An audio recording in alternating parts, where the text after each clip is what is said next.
নরসিংদীর পলাশে অবৈধভাবে গড়ে ওঠা চায়না প্রতিষ্ঠান জিন ইউয়ান স্টোরেজ নামে একটি ব্যাটারি কারখানা স্থায়ীভাবে বন্ধ করে দিয়েছে পরিবেশ অধিদপ্তর। সোমবার পলাশ উপজেলার ফুলবাড়িয়া গ্রামে গড়ে ওঠা কারখানাটিতে অভিযান পরিচালনা করে তা বন্ধ করে দেওয়া হয়।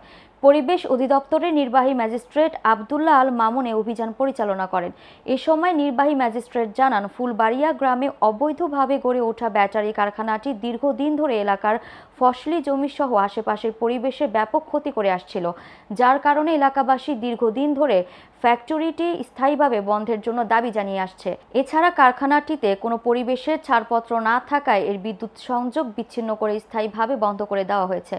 অভিযানে নরসিংদী পরিবেশ অধিদপ্তরের উপপরিচালক কামরুজ্জামান সরকার, সহকারী পরিচালক প্রশান্ত কুমার রায়, পলাশ থানা officer in charge OC Mohammad Monir Hossain, পলাশ উপজেলার সহকারী কমিশনার ভূমি AHM ফখরুল হুসাইন সহ আইনশৃঙ্খলা বাহিনীর সদস্যরা উপস্থিত ছিলেন। এদিকে এলাকার লোকজন দীর্ঘদিন যাবৎ অনুমোদনহীন এই ব্যাটারি কারখানা বন্ধ করে তা সরিয়ে নিতে বিক্ষোভ ও মানববন্ধন করে আসছিল।